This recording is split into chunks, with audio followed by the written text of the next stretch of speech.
ವಿದ್ಯಾರ್ಥಿಗಳೆಲ್ಲರಿಗೂ ನನ್ನ ನಮಸ್ಕಾರಗಳು ಹಾಗೂ ಈ ದಿನದ ಆನ್ಲೈನ್ ತರಗತಿಗೆ ತಮ್ಮೆಲ್ಲರನ್ನೂ ಕೂಡ ಸ್ವಾಗತಿಸುತ್ತಾ ಈ ದಿನದ ತರಗತಿಯನ್ನು ಪ್ರಾರಂಭ ಮಾಡ್ತಾ ಇದ್ದೇನೆ. In last class we discussed about lifespan, reproduction types. So reproduction types we can be classified into two types, asexual reproduction and sexual reproduction. So in last class we already discussed about asexual reproduction in plants. It's a simple process. One parent can involved, there is no variation.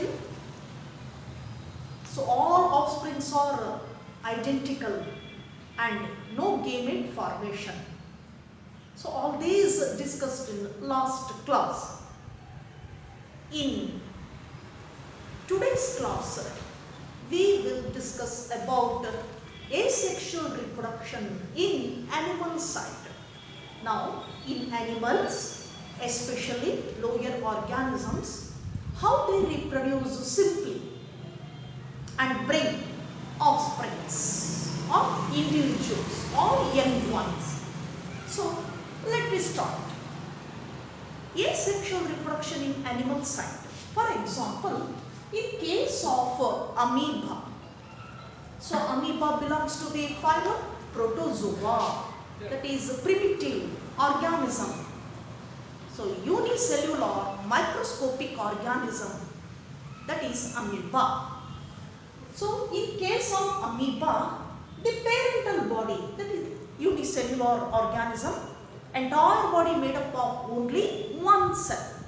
ನಾವು ಅಮೀಬಾದಲ್ಲಿ ಕೆಲವು ಉದಾಹರಣೆಗಳನ್ನು ನೋಡ್ತಾ ಹೋಗೋಣ. Animal ಸೈಡಲ್ಲಿ ಏಸೆಕ್ಷುವಲ್ ರಿಪ್ರೊಡಕ್ಷನ್ನಲ್ಲಿ ಉದಾಹರಣೆಗೆ ಪ್ರೋಟೋಜೋವನ್ನು ತಗೊಂಡಾಗ amoeba ಅದು ಏಕಕೋಶ ಜೀವಿ ಅಂತ ತಮಗೆಲ್ಲರಿಗೂ ಗೊತ್ತಿದೆ. ನೀವೆಲ್ಲರೂ ಕೂಡ ಹೈಸ್ಕೂಲ್ ಲೆವೆಲಲ್ಲಿ ಕಲಿತಿದ್ದೀರಿ. ಏಕಕೋಶ ಜೀವಿ ಒಂದೇ ಜೀವಕೋಶದಿಂದ ಮಾಡಲ್ಪಟ್ಟಿದೆ. So that single cell of amoeba includes single nucleus and surrounded by protoplasm. During the time of reproduction, in case of amoeba, asexual reproduction takes place by simple cell division. Look at this diagram. ಇಲ್ಲಿ ನೋಡಿ, amoeba ಏನಾಗ್ತದೆ, asexual reproduction ಅಲ್ಲಿ ಈ ಒಂದು parental cell ಏನಾಗ್ತದೆ, parental nucleus ಏನಾಗ್ತದೆ, divide ಆಗ್ತದೆ. First it extend, ಅದು ಏನಾಗ್ತದೆ, ಎಕ್ಸ್ಟೆಂಡ್ ಆಗ್ತದೆ nucleus. Look at this diagram. Then that nucleus divides into two, ಎರಡಾಗಿ ಡಿವೈಡ್ ಆಗ್ತದೆ. ನೋಡಿ, ಎರಡಾಗಿ ಡಿವೈಡ್ ಆಗ್ತದೆ. Then those two nucleus later developed into two new amoeba. ಎರಡು ನ್ಯೂ ಅಮೀಬಾಗಿ ಏನಾಗುತ್ತೆ, ಅದು ಡೆವಲಪ್ ಆಗ್ತದೆ. That type of simple asexual reproduction is called simple cell division. ಹಾಗಾಗಿ ನಾವು ಅಮೀಬಾದಲ್ಲಿ asexual reproduction takes place by simple cell division. In other words, fission, simple cell division ಅಂತಲೂ ಕರಿತೇವೆ, ಹಾಗೆ fission ಅಂತಲೂ ಕೂಡ ಕರಿತೀವಿ. FISSION. ಒಂದು ಏನಿದೆ, ನ್ಯೂಕ್ಲಿಯಸ್ ಡಿವೈಡ್ ಆಗಿಬಿಟ್ಟು ಎಕ್ಸ್ಟೆಂಡ್ ಆಗಿ ಡಿವೈಡ್ ಆಗಿ ಎರಡು ಆಗುತ್ತೆ. ಆ ಎರಡು ನ್ಯೂಕ್ಲಿಯಸ್ ನೆಕ್ಸ್ಟ್ ಏನಾಗ್ತದೆ, surrounded by A cell body, ಒಂದು ಬಾಡಿಯಾಗಿ ಏನಾಗುತ್ತೆ, ಡೆವಲಪ್ ಆಗ್ತದೆ. ಇಂತಹ ರಿಪ್ರೊಡಕ್ಷನ್ ಅನ್ನ ಅಮೀಬಾದಲ್ಲಿ ನಾವು by cell division, simple cell division or fusion ಅಂತ ಕರೀತೇವೆ. Then so in case of Hydra, you know that Hydra so belongs to the phylum Coelenterata or Cnidaria. Hydra ಅಂತಕ್ಕಂಥದ್ದು ಮೈಕ್ರೋಸ್ಕೋಪಿಕ್ ಆರ್ಗ್ಯಾನಿಸಮ್, ಬರೀ ಕಣ್ಣಲ್ಲಿ ಕಾಣಿಸೋದಿಲ್ಲ, ನಾವು ಮೈಕ್ರೋಸ್ಕೋಪ್ ಮೂಲಕ ನೋಡಬೇಕಾಗಿದೆ. ಇದು ಸೀಲಿಯಂಟರೇಟಾ ಅಥವಾ ನೈಡೇರಿಯಾ ಅನ್ನುವಂತಹ ಫೈಲಮ್ಗೆ ಸೇರಿದೆ ಹೈಡ್ರಾ. ಹೇಗಾಗುತ್ತೆ asexual reproduction ಹಾಗಾದ್ರೆ ಹೈಡ್ರಾದಲ್ಲಿ? Look at this diagram. So this is the structure of hydra. So these are tentacles. These are tentacles. Here in Hydra, during the time of asexual reproduction, an outgrowth is formed at the surface of the body. ನೋಡಿ ಹೊರಗಡೆ ಒಂದು outgrowth ಬರ್ತದೆ. This is called bud. ಅದನ್ನು ನಾವು bud ಅಂತ ಕರೀತೇವೆ. Later that outgrowth, that extending part, that is bud, detached from the parental body and develop into a new hydra. ಇದರಿಂದ ಬೇರ್ಪಟ್ಟು ಮತ್ತೆ ಹೊಸ ಹೈಡ್ರಾವಾಗಿ ಏನಾಗ್ತದೆ ಅದು ರಚನೆಯಾಗಿ ಡೆವಲಪ್ ಆಗುತ್ತೆ, ಬೆಳವಣಿಗೆಯನ್ನು ಹೊಂದುತ್ತದೆ. So in hydra asexual reproduction takes place by budding and also called fragmentation. ಇಲ್ಲಿ ನಾವು ಇದನ್ನ ಬಡ್ಡಿಂಗ್ ಅಂತಾನೂ ಹೇಳ್ತೇವೆ, ಹಾಗೆ ಫ್ರಾಗ್ಮೆಂಟೇಷನ್ ಅಂತ ಕರಿತೇವೆ. So this one is fragment. The parental body give rise another extra part that developed by the detaching method. So that is a fragmentation. So in case of hydra, asexual reproduction by budding or fragmentation. So each fragment or bud later developed into a new hydra. Such type of reproduction is called budding and or fragmentation. ಹೈಡ್ರಾದಲ್ಲಿ ನಾವು ಈ ರೀತಿ ಹೇಳ್ತೇವೆ, budding ಅಂತ ಕರಿತೇವೆ ಅಥವಾ fragmentation ಅಂತ ಹೇಳ್ಬಿಟ್ಟು ಕರಿತೇವೆ ಹೈಡ್ರಾದಲ್ಲಿ. ನಾವು coming to the sponges. In case of sponges, so lower ಕ್ಯಾಟಗರಿಯಲ್ಲಿ ಬರ್ತಕ್ಕಂಥ non chordate phylum. Sponges belongs to the phylum Porifera. Porifera ಅನ್ನುವಂಥ ಫೈಲಮ್ ಅಲ್ಲಿ ನಾವು ಸ್ಪಾಂಜಸ್ ಅನ್ನ ಎಕ್ಸಾಂಪಲ್ಸ್ ಆಗಿ ಸ್ಟಡಿ ಮಾಡಿದ್ದೀವಿ. ಸ್ಪಾಂಜಸ್ ಇಲ್ಲೇನಾಗುತ್ತೆ ಸ್ಪಾಂಜಸ್ ಅಲ್ಲಿ, here in sponges asexual reproduction takes place by some specialized reproductive cells. ಇಲ್ಲಿ ಕೆಲವು ವಿಶೇಷವಾಗಿರ್ತಕ್ಕಂಥ ಜೀವಕೋಶಗಳಿಂದ ಏನಾಗ್ತದೆ ರಿಪ್ರೊಡಕ್ಷನ್ ನಡೆಯುತ್ತೆ, ಹೊಸ ಆಫ್ ಸ್ಪ್ರಿಂಗ್ಸ್ ಬರ್ತದೆ. Sponges asexual reproduction takes place by specialized reproductive cells. Those cells are called gemmules. ಆ ಸೆಲ್ಸ್ಗಳನ್ನ ನಾವು ಏನಂತ ಕರಿತೇವೆ, gemmules ಅಂತ ಕರಿತೇವೆ. gemmules. Look at this diagram. So specialized reproductive cells. Specialized reproductive cells. So the structure is called gemmule. Sponges ಅಲ್ಲಿ ಹೇಗಾಗುತ್ತೆ ಒಂದು ಸಂತಾನಾಭಿವೃದ್ಧಿ ಅಂದಾಗ, ಈ ರೀತಿಯಾಗಿರ್ತಕ್ಕಂಥ ವಿಶೇಷವಾದ ಸಂತಾನಾಭಿವೃದ್ಧಿ ಜೀವಕೋಶಗಳೇನಾಗ್ತದೆ ಫಾರ್ಮೇಷನ್ ಆಗ್ತದೆ. ಅವುಗಳನ್ನ ನಾವು ಜೆಮ್ಯೂಲ್ಸ್ ಅಂತ ಕರಿತೇವೆ. ಈ ಜೆಮ್ಯೂಲ್ಸ್ ನ ಮುಖಾಂತರ ಅಲ್ಲಿ ರಿಪ್ರೊಡಕ್ಷನ್ ನಡೆಯುತ್ತೆ ಸ್ಪಾಂಜಸ್ ಅಲ್ಲಿ. So these are main examples: hydra, sponges, amoeba. So coming to the amoeba, here one more point is there. So in amoeba, asexual reproduction takes place by cell division or fission. So in case of amoeba, during unfavorable condition, what happens? ಈ ಹವಾಮಾನದ ಪ್ರತಿಕೂಲಗಳು ಕಂಡು ಬಂದಾಗ ಏನಾಗ್ತದೆ ಅಮೀಬಾದಲ್ಲಿ, or in case of fungi or in bacteria. So we already discussed in first PUC, that is kingdom Protista, Monera. So Protista includes protozoans, algae, and kingdom mycota. Mycota includes only fungi.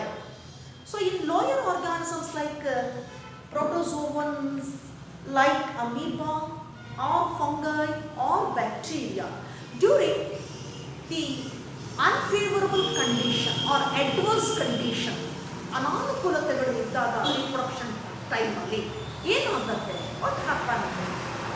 During unfavorable condition, in case of amoeba or fungi or bacteria, the parental body, look at this diagram, the parental body enclosed by hard sheath.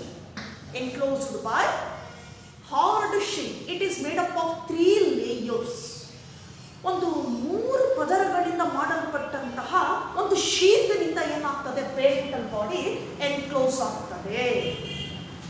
That sheath looks like a cyst or pouch or sac like structure. ಇದು ಹೇಗೆ ಕಾಣಿಸುತ್ತೆ ಅಂದಾಗ ಈ ತರ ಚೀಲದ ರೀತಿ ಕಾಣಿಸುತ್ತೆ, pouch ಅಥವಾ sack type ಕಾಣ್ತದೆ. That encloses entire parental body during unfavorable condition or adverse condition. This phenomenon is called as encystation.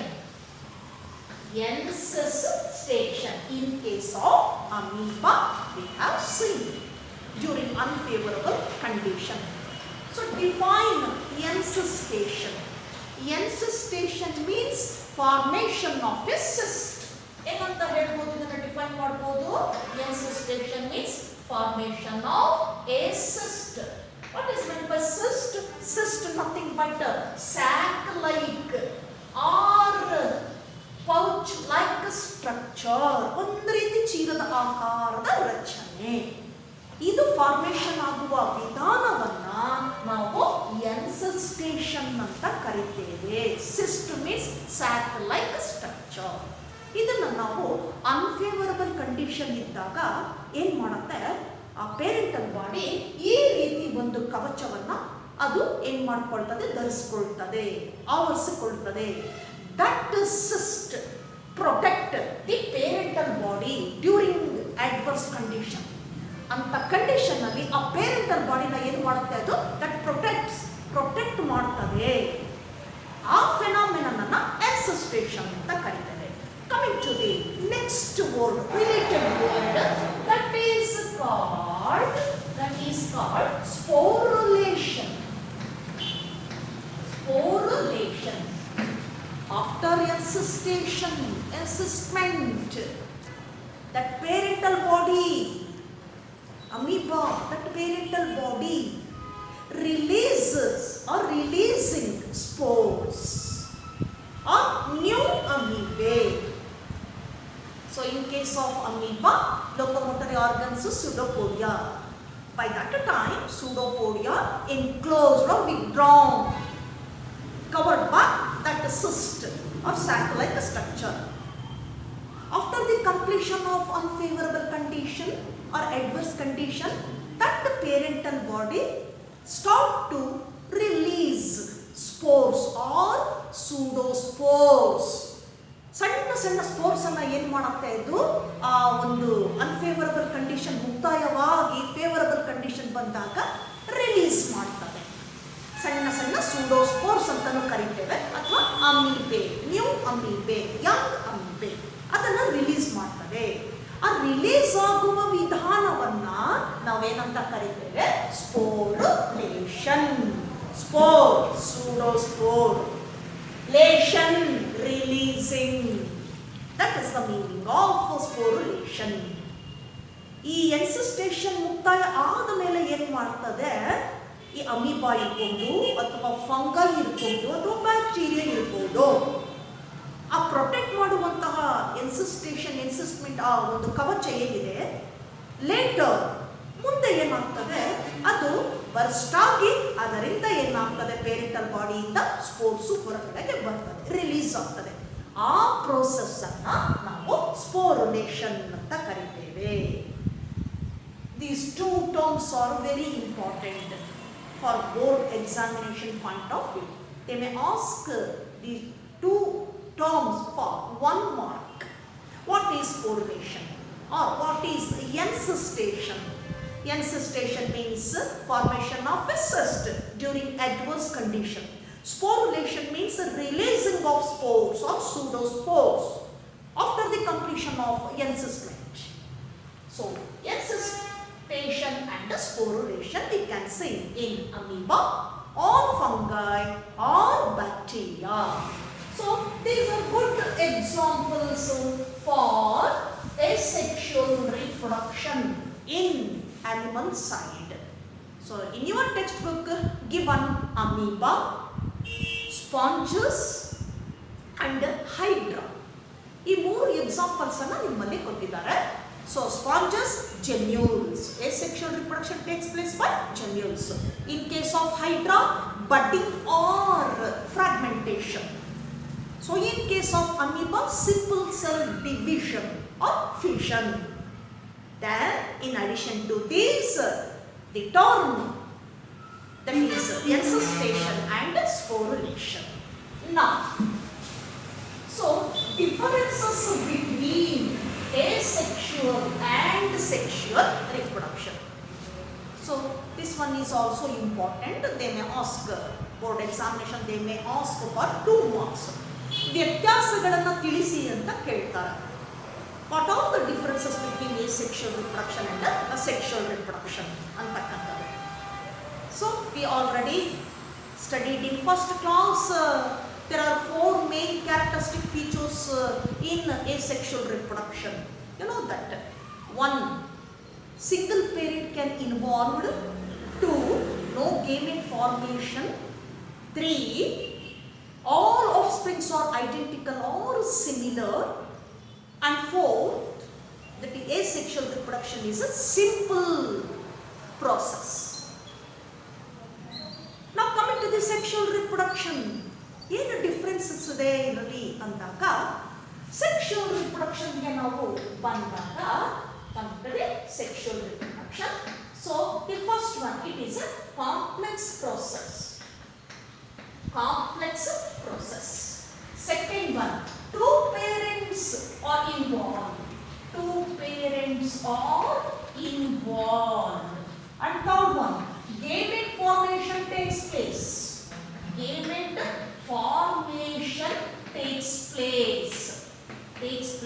And fourth one, variation can also see.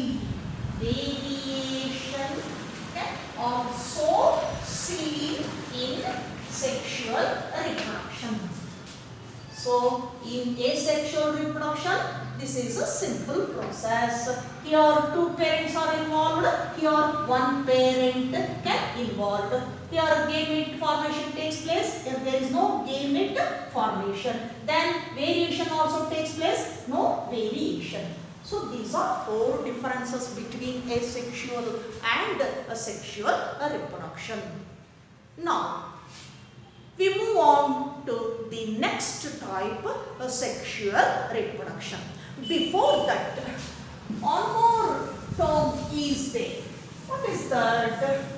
ನಾವು ಸೆಕ್ಷುವಲ್ ರಿಪ್ರೊಡಕ್ಷನ್ ಸ್ಟಡಿ ಮಾಡೋದಕ್ಕಿಂತ ಮುಂಚೆ ನಾವು ನೋಡ್ತಾ ಹೋಗೋಣ ಲೈಫ್ ಸ್ಪ್ಯಾನ್ ಅಲ್ಲಿ no individual is immortal.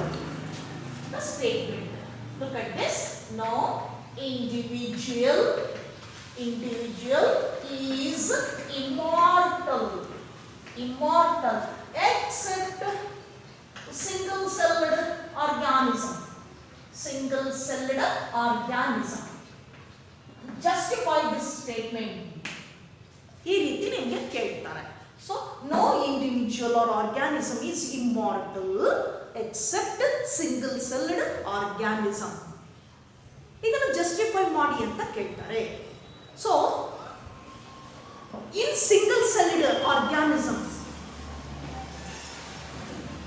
the reproduction, there is no definite way they reproduce new offsprings, because in single-celled organisms or unicellular organisms,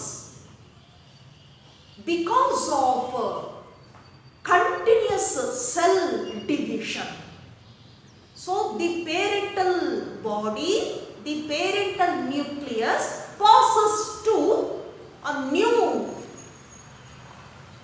newly developed or newly formed cells. That's why in single-celled organisms or unicellular organisms like protozoans, bacteria, etc.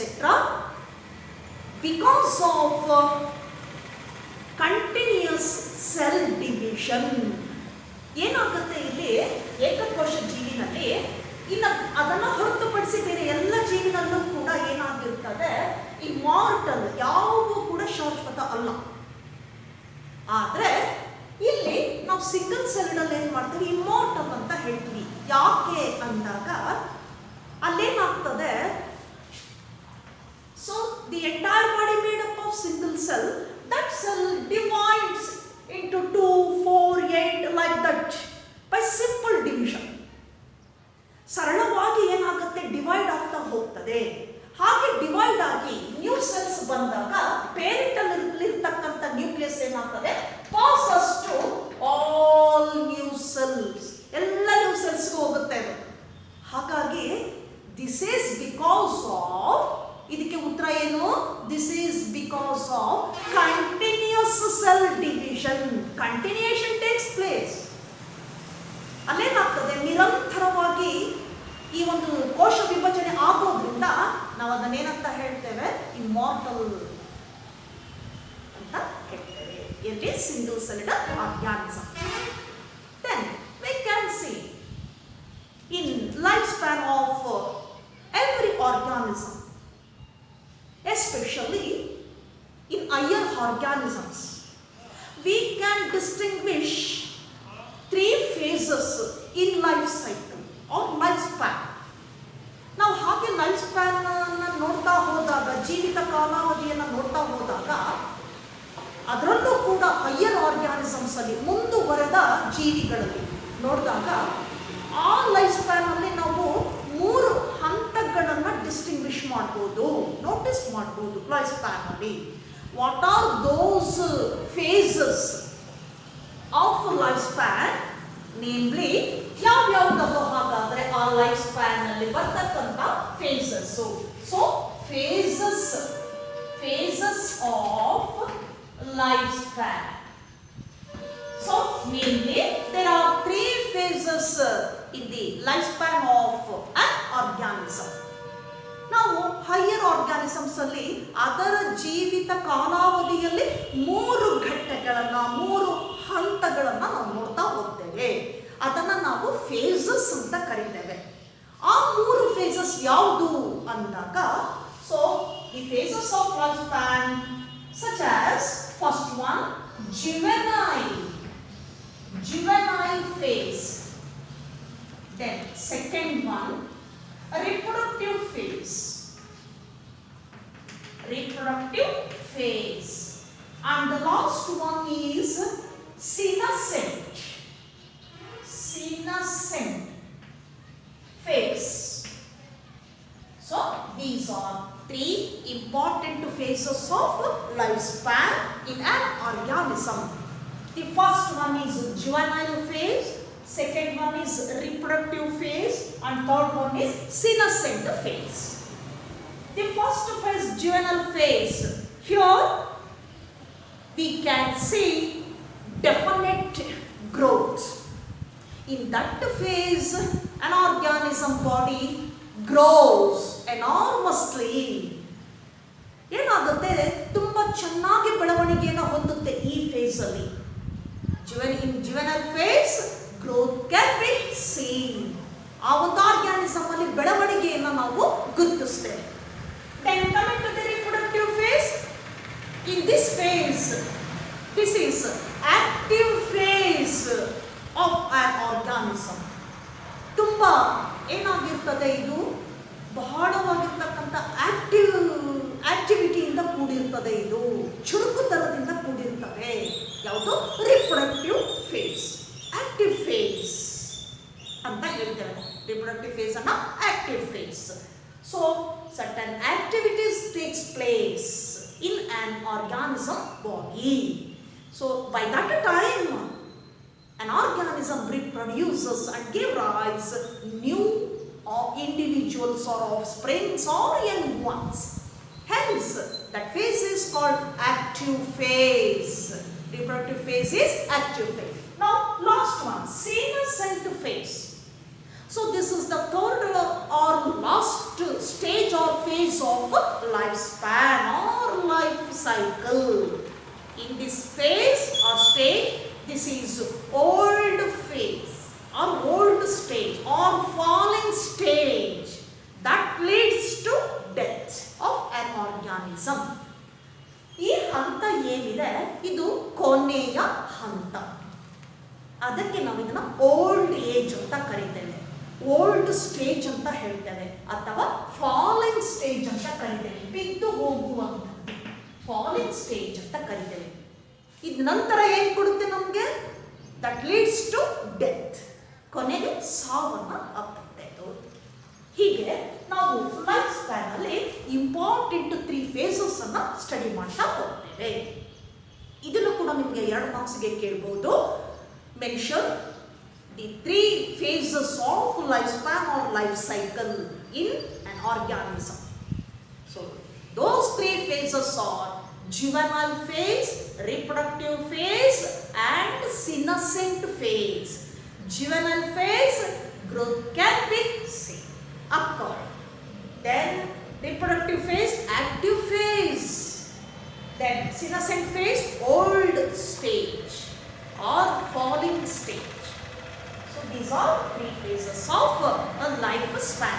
Now we move on to the next type of reproduction. That one is sexual reproduction. That one is sexual reproduction. ಈಗ ಎರಡನೇ ಒಂದು ವಿಧ ಇದೆ, ಅದು ಯಾವುದು? Sexual reproduction. ನೋಡ್ತಾ ಹೋಗೋಣ ಏನೇನು ನಡೆಯುತ್ತೆ ಸೆಕ್ಷುವಲ್ ರಿಪ್ರೊಡಕ್ಷನ್ ಅಲ್ಲಿ. Sexual reproduction.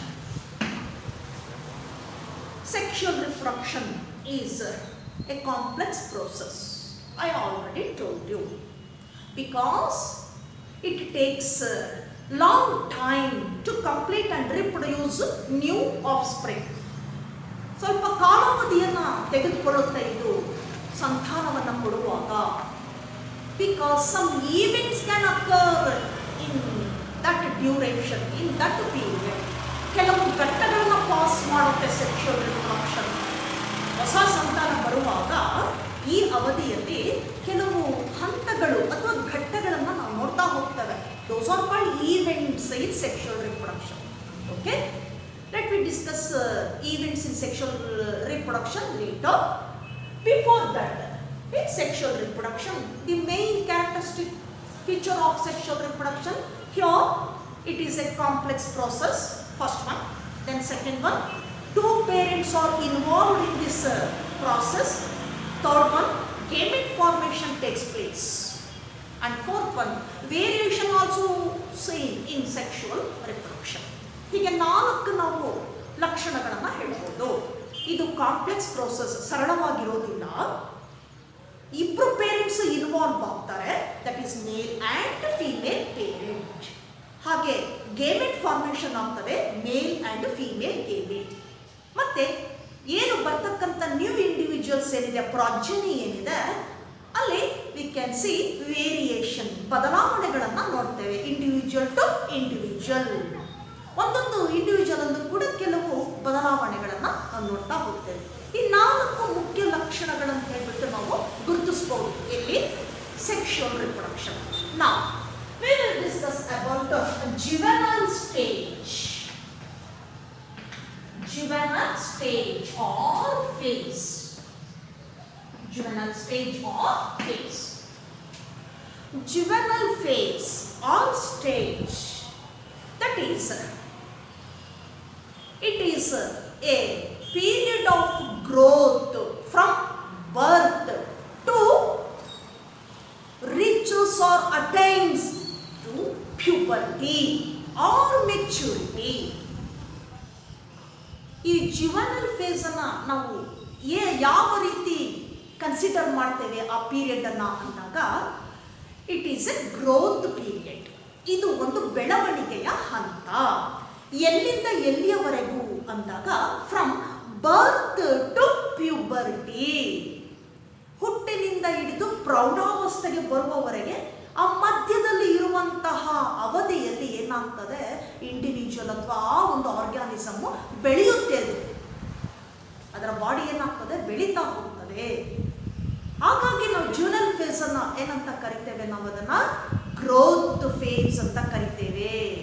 So the period of growth from birth to puberty, that phase is juvenile phase.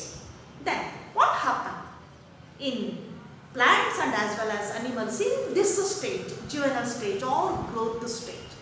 Now let us study in case of plants. In case of plants, juvenile stage or phase, also called vegetative phase. ನಾವು ಸಸ್ಯಗಳಲ್ಲಿ ಇದನ್ನ juvenile stage ಅನ್ನ, growth period ಅನ್ನ ನಾವು ಮತ್ತೊಂದು ಹೆಸರಿನಿಂದ ಕರಿತೀವಿ, vegetative phase ಅಂತ ಕರಿತೇವೆ. So in plants juvenile phase also termed as vegetative phase, vegetative phase ಅಂತ ಕರಿತೇವೆ. So in plants after the completion of growth period, that is juvenile phase, then plants start to flowering. ಸಸ್ಯಗಳಲ್ಲಿ ಏನಾಗ್ತದೆ, ಈ growth period ಮುಗಿದ ನಂತರ ಹೂ ಬಿಡೋದಕ್ಕೆ start ಆಗುತ್ತೆ, ಅದು ಫ್ಲವರ್ ಅನ್ನ ಬಿಡೋದಕ್ಕೆ ಏನು ಮಾಡುತ್ತೆ, ಅದು ಸ್ಟಾರ್ಟ್ ಆಗ್ತದೆ.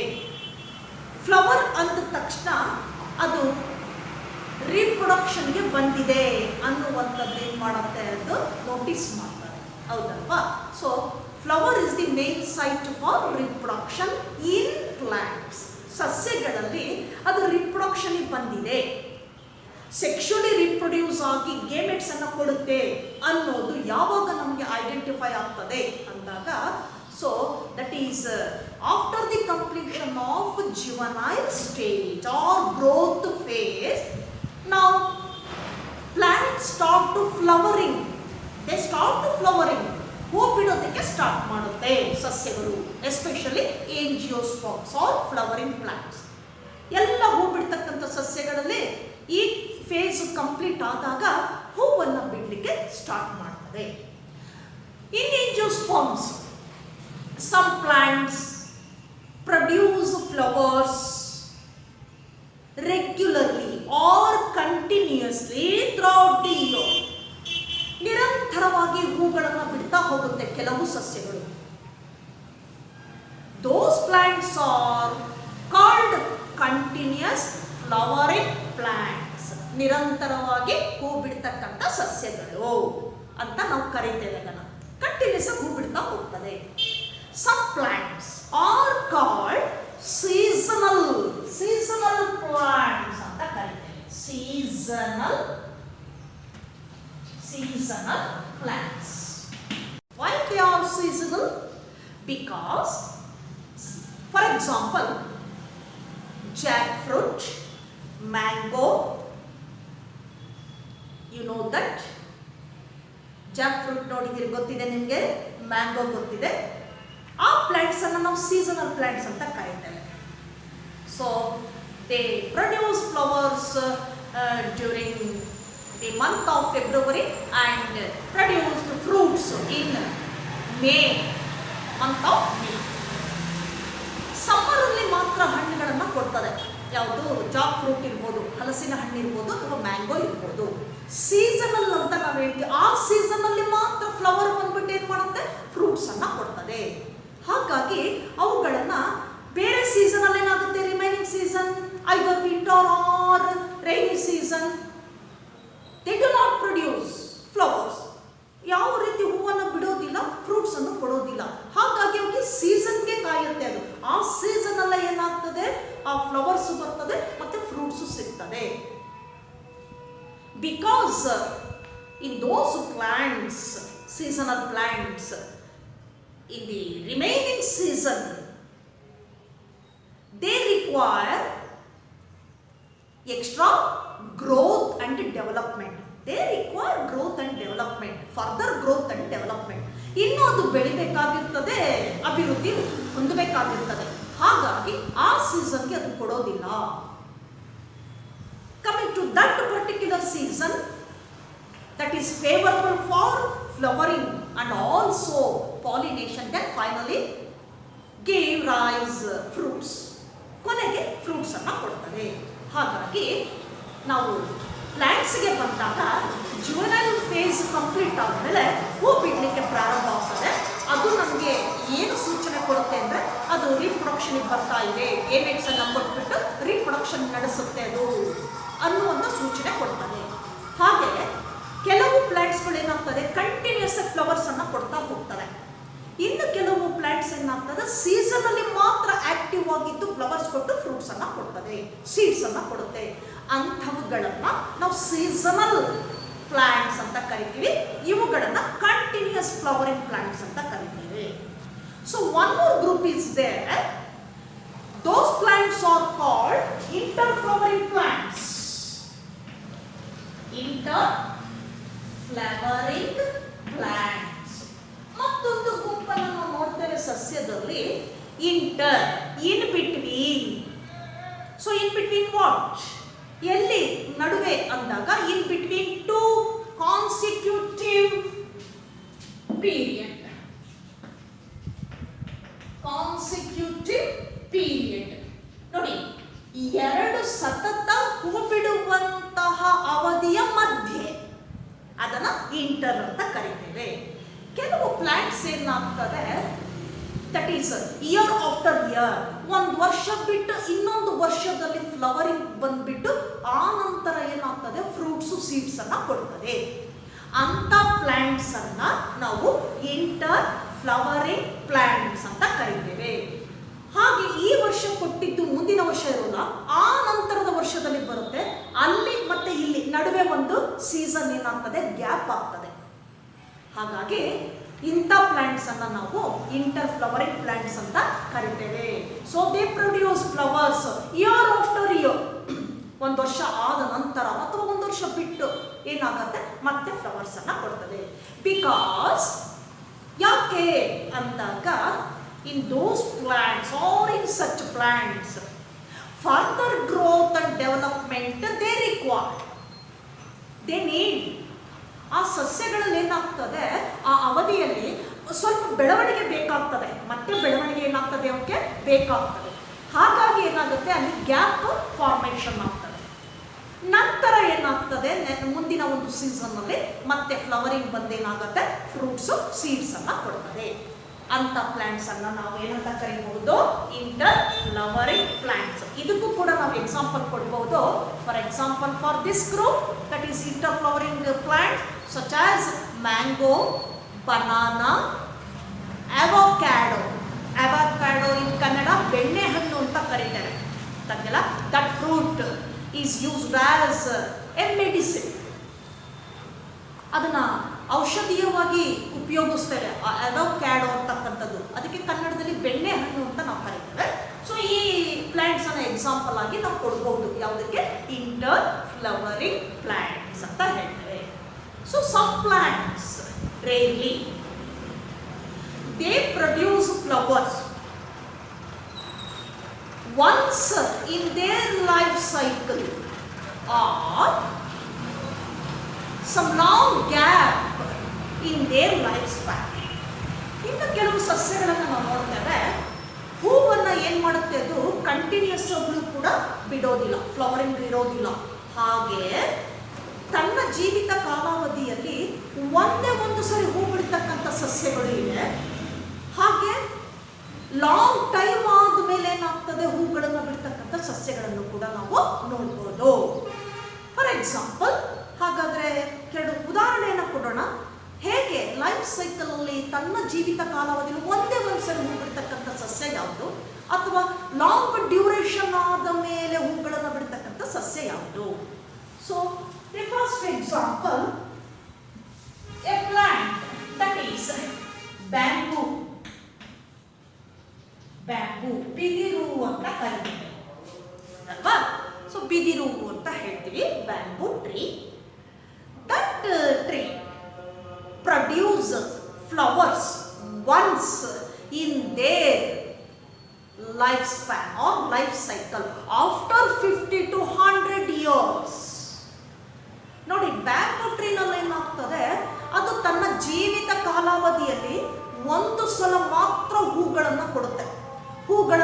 ಅದು ಯಾವಾಗ ಸ್ಟಾರ್ಟ್ ಆಗುತ್ತೆ?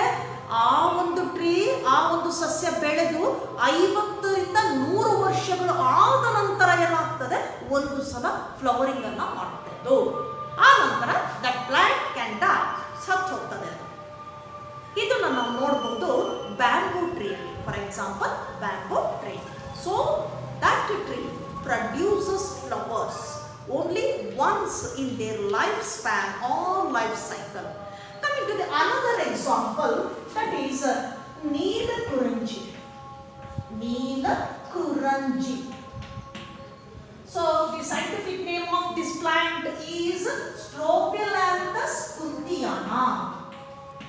Strobilanthes kuntiana. ಕುಂತಿಯಾನ.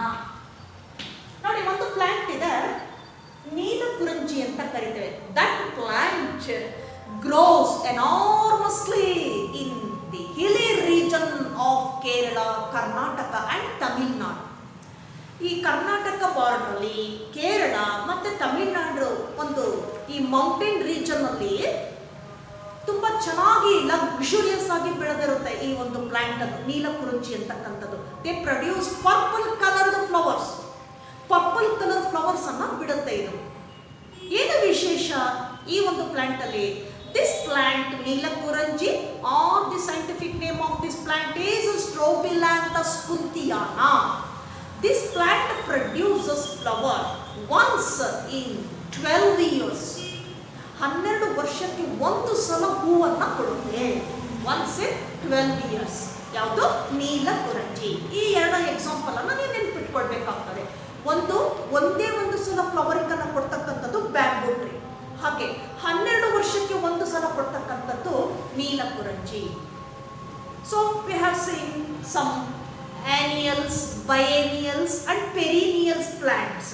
ನಾವು ಹಾಗೆ ನೋಡಬಹುದು ವಾರ್ಷಿಕ ಸಸ್ಯಗಳು, ಬಹುವಾರ್ಷಿಕ ಸಸ್ಯಗಳು, ದ್ವಿವಾರ್ಷಿಕ ಸಸ್ಯಗಳು ಅಂತ ಕರಿತೀವಿ. ವಾರ್ಷಿಕ ಅಂದ್ರೆ ವರ್ಷಕ್ಕೆ ಒಂದು ಸಲ ಬೆಳೆಯುವಂತ ಸಸ್ಯಗಳು, ಏನಿಯಲ್ಸ್ ಅಂತ ಹೇಳ್ತಾರೆ. ಬಯೇನಿಯಲ್ಸ್ ಅಂದ್ರೆ ವರ್ಷಕ್ಕೆ 2 ಸಲ ಏನಾಗುತ್ತೆ, ಲೈಫ್ ಸೈಕಲ್ ಅನ್ನ ಕಂಪ್ಲೀಟ್ ಮಾಡ್ಕೊಳ್ತಾರೆ. ಹಾಗೆ ಪೆರಿನಿಯಲ್ಸ್ ಅಂದಾಗ ಬಹುವಾರ್ಷಿಕ, ಅನೇಕ ವರ್ಷದ ವರೆಗೂ ಏನಾಗ್ತದೆ, ಅದು ಲೈಫ್ ಸೈಕಲ್ ಅನ್ನ ಕಂಟಿನ್ಯೂ ಮಾಡ್ಕೊಳ್ತಾ ಹೋಗ್ತದೆ. ಈ ಗ್ರೂಪ್ಸ್ ಅನ್ನ ನೋಡ್ತೇವೆ ನಾವು. ಇಲ್ಲಿ ಏನಾಗ್ತದೆ, ನಾವು ಏನು ಒಂದು ಫ್ಲವರಿಂಗ್ ಸ್ಟೇಜ್ ಏನಿದೆ, ಆ ಒಂದು ಫೇಸ್ ಏನಿದೆ, that is continuous in some plants, perennials or biennials or annuals, continuous ಆಗಿರ್ತದೆ. ಹೀಗೆ ನಾವು ಜುವೆನಲ್ ಫೇಸ್ ಕಂಪ್ಲೀಟ್ ಆದ ಮೇಲೆ ಪ್ಲಾಂಟ್ಸ್ ಅಲ್ಲಿ ಫ್ಲವರಿಂಗ್ ಅನ್ನ ನೋಡ್ತೀವಿ, ಸ್ಟೇಜ್ ಅನ್ನ. ಇದರಲ್ಲೂ ಕೂಡ ನಾವು ಡಿಫ್ರೆನ್ಸ್ ಅನ್ನ ನೋಡ್ತಾ ಹೋಗ್ತೇವೆ. ಕಂಟಿನ್ಯೂಸ್ ಫ್ಲವರಿಂಗ್ ಪ್ಲಾಂಟ್ಸ್ ಅಂತ ಇದೆ, ಇಂಟರ್ ಫ್ಲವರಿಂಗ್ ಪ್ಲಾಂಟ್ಸ್ ಅಂತ ಹೇಳ್ತೇವೆ, ಸೀಸನಲ್ ಪ್ಲಾಂಟ್ಸ್ ಅಂತಾನು ನೋಡ್ತೇವೆ. ಹಾಗೆ flowering period also different in different plants. ಒಂದೇ ಒಂದ್ಸರಿ ಬಿಡುವಂಥದ್ದು ಬ್ಯಾಂಬೂ ಟ್ರೀ, 12 ವರ್ಷಕ್ಕೆ ಬಿಡುವಂಥದ್ದನ್ನು ನೋಡಿದಾಗ ನೀಲಕುರಂಜಿ. ಇದಿಷ್ಟು ನಾವು ಪ್ಲಾಂಟ್ ಸೈಡ್ ಅಲ್ಲಿ ನೋಡ್ತಾ ಹೋಗ್ಬೋದು juvenile stage. What about in animals? ಹಾಗಾದ್ರೆ ಅನಿಮಲ್ಸ್ಗೆ ಬಂದಾಗ ಏನಾಗ್ತದೆ? So in case of birds, they lay eggs ಅಲ್ವಾ, ದೇ ಲೇ ಎಗ್ಸ್. ನಾವು ಪಕ್ಷಿಗಳ ಇದಕ್ಕೆ ಬಂದಾಗ ಮೊಟ್ಟೆಗಳನ್ನು ಇಟ್ಟು ಸಂತಾನವನ್ನು ಮುಂದುವರಿಸುತ್ತೆ. Some birds are seasonal breeders. In that particular season, that bird reproductive cycle is active and reproduces or lays eggs. Female bird lays eggs in that particular season. So seasonal birds. ಕೆಲವು ಪಕ್ಷಿಗಳು ನೋಡಬಹುದು ನಾವು animal ಸೈಡಿಗೆ ಬಂದಾಗ ಒಂದು particular season ಅಲ್ಲಿ, that is summer or winter or rainy, ಹೀಗೆ ಒಂದು ಪರ್ಟಿಕ್ಯುಲರ್ ಸೀಸನ್ ಅಲ್ಲಿ ಏನಾಗುತ್ತೆ, ಅದು ಸಂತಾನ ಅಭಿವೃದ್ಧಿ ಮಾಡುತ್ತೆ ಮೊಟ್ಟೆಗಳನ್ನು ಇಡುವ ಮೂಲಕ. So in case of reptiles also you can say lay eggs. ಅವು ಕೂಡ ಮೊಟ್ಟೆ ಇಟ್ಟೇನು ಮಾಡುತ್ತೆ, ಸಂತಾನವನ್ನ ಮುಂದುವರಿಸ್ತಾ ಹೋಗ್ತದೆ. ಸೀಸನಲ್ ಅಂತ ಕರಿತೇವೆ. But in placental mammals that is quite different. ನಾವು ಸಸ್ತನಿಗಳಲ್ಲಿ ಬಂದಾಗ ಏನಾಗ್ತದೆ, ಇದು ಸ್ವಲ್ಪ ಡಿಫ್ರೆಂಟ್ ಆಗಿರ್ತದೆ. Placental mammals. In placental mammals they exhibit a cycle during reproduction. That cycle is referred as estrus cycle. Estrus cycle. ESTRUS, or it is also written as OESTRUS. Estrus cycle.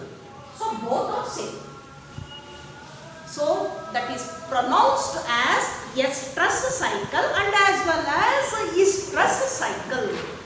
We can see that cycle in placental mammals.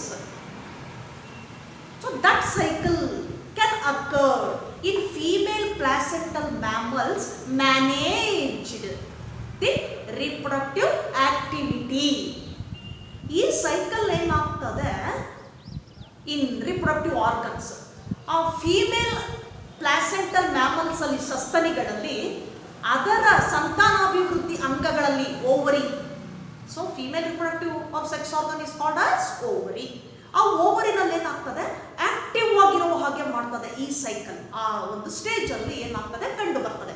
Oestrus or oestrus cycle ಅಂತ ಕರೀತೇವೆ. So definition for oestrus cycle. ಹಾಗಾದ್ರೆ ಏನಂತ define ಮಾಡ್ಬೋದು oestrus cycle? That can manage reproductive activity in that animal. Manage ಮಾಡ್ತದೆ ಅದು reproductive ಆಕ್ಟಿವಿಟಿಯನ್ನು. ಏನು ಮಾಡ್ತದೆ ಅದು?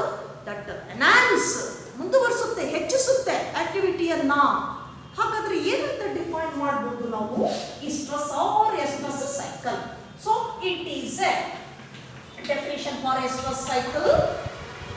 It is a cyclic appearance of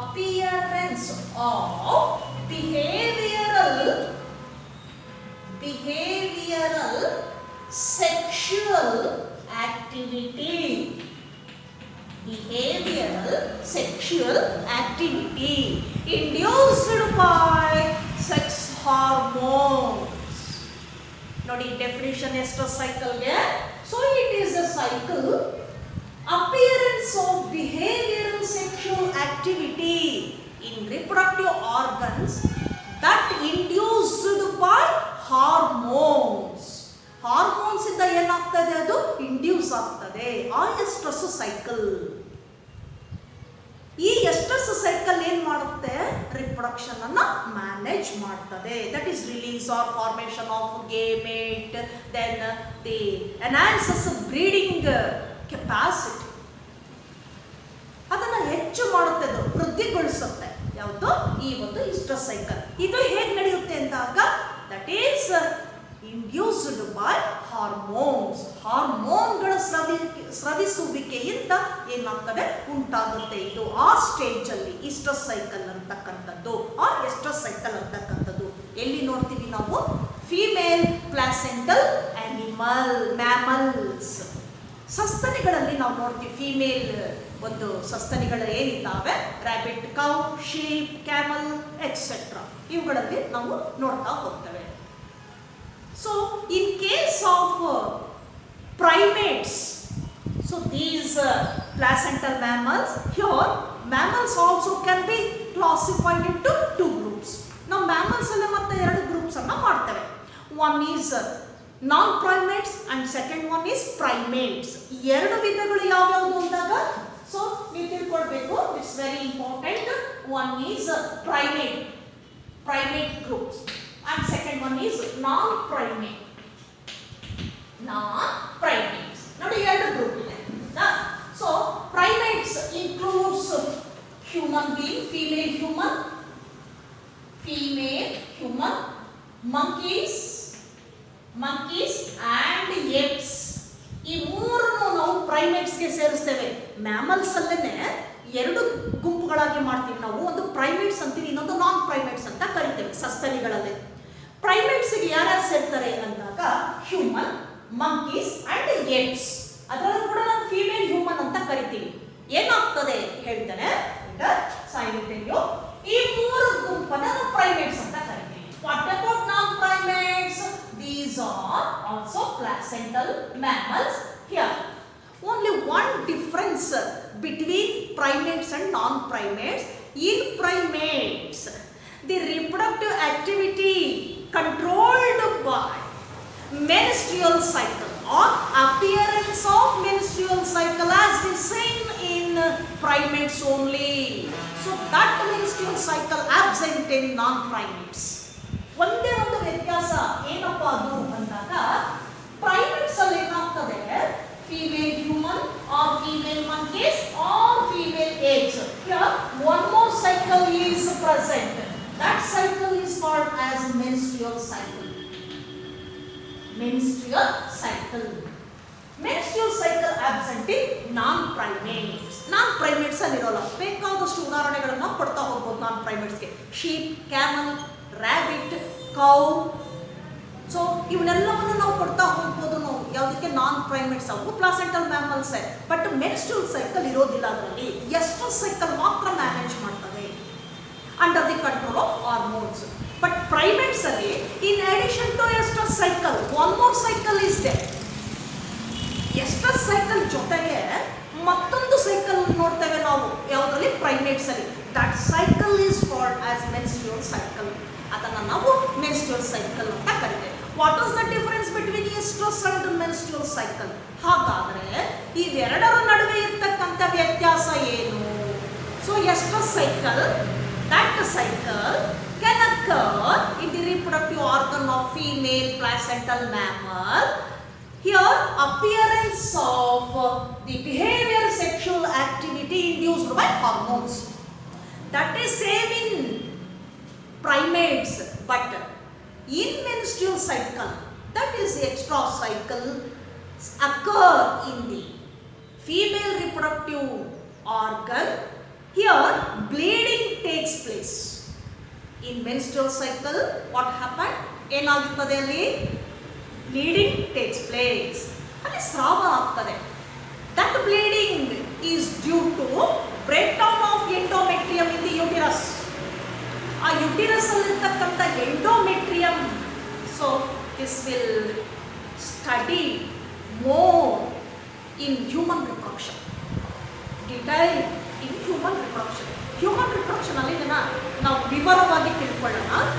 menstrual cycle ಅಲ್ಲಿ ಇಲ್ಲೇನಾಗ್ತದೆ ಆ ಫೀಮೇಲ್ ಅಲ್ಲಿ, ಫಾರ್ ಎಕ್ಸಾಂಪಲ್ ಫೀಮೇಲ್ ಹ್ಯೂಮನ್ ಹೆಣ್ಣು ಮಕ್ಕಳಲ್ಲಿ, ಹಾಗೆ ಮಂಕೀಸ್ ಮತ್ತೆ ಏಪ್ಸ್ ಅಲ್ಲಿ ಎಸ್ಟ್ರಸ್ ಸೈಕಲ್ ಜೊತೆಗೆ ಮೆನ್ಸ್ಟ್ರುಯಲ್ ಸೈಕಲ್ ಇರ್ತದೆ.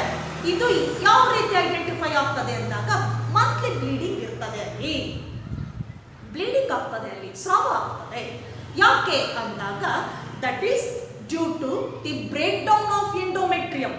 ಆ ಒಂದು ಗರ್ಭಚೀಲದಲ್ಲಿ ಇರ್ತಕ್ಕಂಥ ಯುಟಿರಸ್ ಅಂತ ಹೇಳ್ತೀವಿ, ಒಳಗಡೆ ಇರ್ತಕ್ಕಂಥ innermost layer of the uterus, ಅದನ್ನು ನಾವು ಎಂಡೋಮೆಟ್ರಿಯಂ ಅಂತ ಹೇಳ್ತೀವಿ. ಅದೇನಾಗ್ತದೆ ಪೀರಿಯಾಡಿಕಲಿ ಏನು ಬ್ರೇಕ್ ಡೌನ್ ಆಗ್ತಾ ಬರ್ತದೆ. So each oestrus cycle completes within a month or it takes 27 to 28 days. That start new cycle. ಇಲ್ಲೇನಾಗ್ತದೆ ಈ ಸೈಕಲ್ ಪ್ರತಿ 27ರಿಂದ 28 ದಿನದವರೆಗೆ ನಡೆದು ಮತ್ತೇನಾಗ್ತದೆ ಮತ್ತೊಂದು ಹೊಸ ಸೈಕಲ್ ಸ್ಟಾರ್ಟ್ ಆಗ್ತದೆ. ಹಾಗೆ ಇಲ್ಲೇನಾಗ್ತದೆ ಆ ಎಂಡೋಮೆಟ್ರಿಯಂ ಏನಿದೆ ಇನ್ನರ್ ಮೋಸ್ಟ್ ಲೇಯರ್, ಅದು ಗರ್ಭಕೋಶದ್ದು ಯುಟಿರಸ್ ಅಂತ ಹೇಳ್ತೀವಿ, ಅದು ಆ ಟೈಮಲ್ಲಿ ಏನಾಗ್ತದೆ ಲಾಸ್ಟ್ ಸ್ಟೇಜ್ ಫೇಸ್ ಅಲ್ಲಿ ಏನಾಗ್ತದೆ ಬ್ರೇಕ್ ಡೌನ್ ಆಗ್ತದೆ. ಬ್ರೇಕ್ ಡೌನ್ ಆಗ್ಬಿಟ್ಟು ಏನ್ ಮಾಡುತ್ತೆ that leads in the form of bleeding. Bleeding ರೀತಿನಲ್ಲಿ ಏನಾಗುತ್ತೆ ಹೊರಗಡೆಗೆ ಬರುತ್ತೆ. ಇದನ್ನ ನಾವು ಮೆನ್ಸ್ಟ್ರುಯಲ್ ಸೈಕಲ್ ಅಂತ ಕರಿತೇವೆ. So that is the difference between oestrus and menstrual cycle. Bleeding is not takes place in oestrus cycle, bleeding is takes place in menstrual cycle. ಇದು ನಾವು ಒಂದು ಮೇನ್ ಡಿಫರೆನ್ಸ್ ಅನ್ನು ನೋಡಬಹುದು oestrus and the menstrual cycle. Now the continuous breeders and seasonal breeders. So ಏನು ಹಾಕಂದ್ರೆ continuous and continuous breeders and seasonal breeders. Seasonal breeders. Coming to the first type. ಈಗ ಮತ್ತೆ ನಾವು ಎರಡು ಗ್ರೂಪ್ ಅನ್ನು ನೋಡ್ತೀವಿ ಅನಿಮಲ್ಸ್ ಅಲ್ಲಿ. ಕಂಟಿನ್ಯೂಸ್ ಬ್ರೀಡರ್ಸ್ ಅಂತ ಕರಿತೀವಿ. So they reproduce of springs continuously throughout the year. ನಿರಂತರವಾಗಿ ಏನಾಗ್ತದೆ ಅದು ಗೇಮೆಟ್ ಫಾರ್ಮೇಷನ್ ಆಗಿ, ಮೇಟಿಂಗ್ ಆಗಿ, ಮೇಲ್ ಫಿಮೇಲ್ ಗೇಮೆಟ್ ಫ್ಯೂಸ್ ಆಗಿ, ಝೈಗೋಟ್ ಆಗಿ ಆಫ್ಸ್ಪ್ರಿಂಗ್ಸ್ ಅನ್ನ ಕೊಡ್ತಾ ಹೋಗ್ತದೆ. ಎಲ್ಲಿ ಬ್ರೇಕ್ ಇರೋದಿಲ್ಲ, ಗ್ಯಾಪ್ ಇರೋದಿಲ್ಲ ಅಂತ ಅನಿಮಲ್ಸ್ ಅನ್ನ ನಾವು ಕಂಟಿನ್ಯೂಸ್ ಬ್ರೀಡರ್ಸ್ ಅಂತ ಕರಿತೇವೆ. Example, so human being, then placental mammals, ಇವನ್ನೆಲ್ಲವನ್ನು ನಾವು ಕೊಡ್ಬೋದು. ಅವಕ್ಕೇನು ತಡೆ ಇರೋದಿಲ್ಲ, ಸ್ಟಾಪ್ ಇರೋದಿಲ್ಲ, ಬ್ರೇಕ್ ಇರೋದಿಲ್ಲ. ಸೊ ಎಲ್ಲ ಸೀಸನಲ್ಲೂ ಕೂಡ ಏನಾಗಿರುತ್ತೆ, ಫೇವರಬಲ್ ಆಗಿರ್ತದೆ. ಸೊ ಕಂಟಿನ್ಯೂಸ್ ಆಗಿ ಏನಾಗ್ತದೆ, ಅದು ಬ್ರೀಡ್ ಮಾಡ್ತಾ ಹೋಗ್ತದೆ.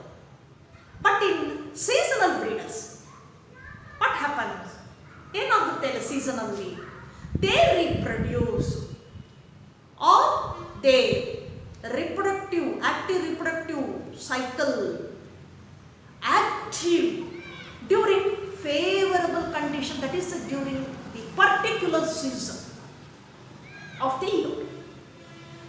ಒಂದು ಯಾವುದೋ ಒಂದು ಪರ್ಟಿಕ್ಯುಲರ್ ಸೀಸನ್ ಅಲ್ಲಿ ಏನಾಗ್ತದೆ, ಅದು ಫೇವರಬಲ್ ಆಗಿರ್ತದೆ.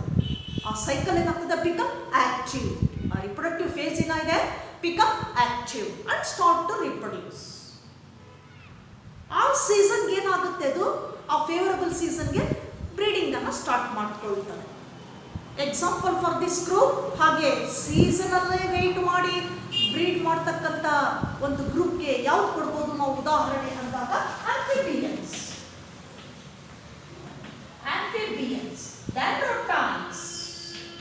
then reptiles and some birds.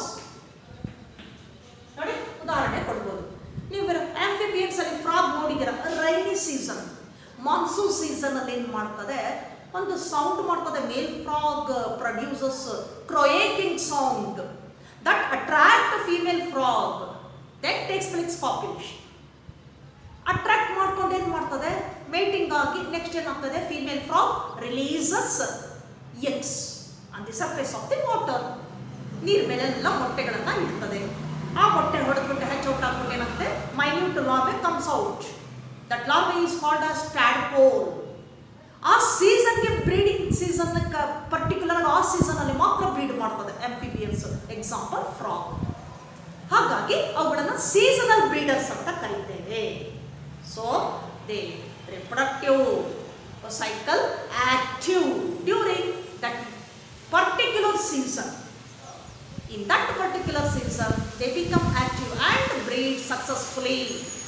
Those are called seasonal breeders. Example for this group, amphibians, some reptiles and birds.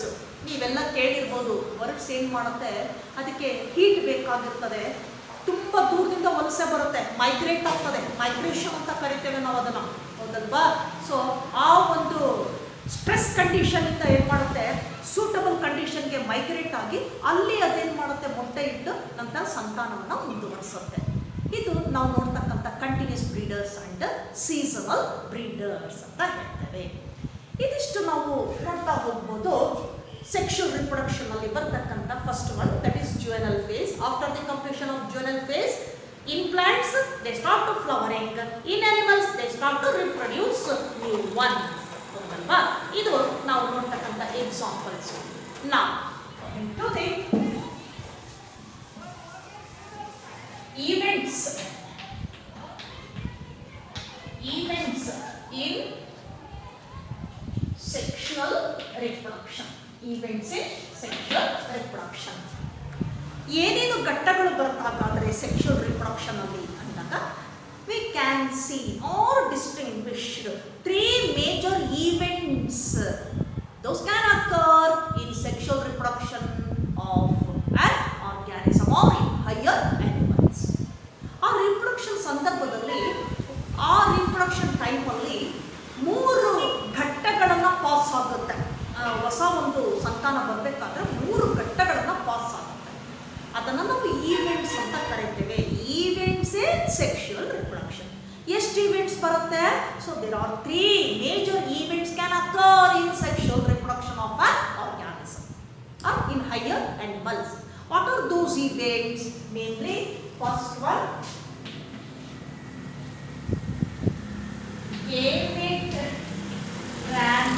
gamete formation and gamete transfer. transfer. Then second one, fertilization.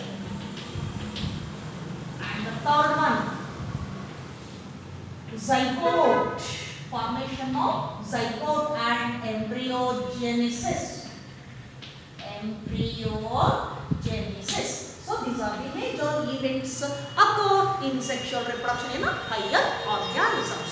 First event is gamete formation and gametogenesis. Second one is fertilization.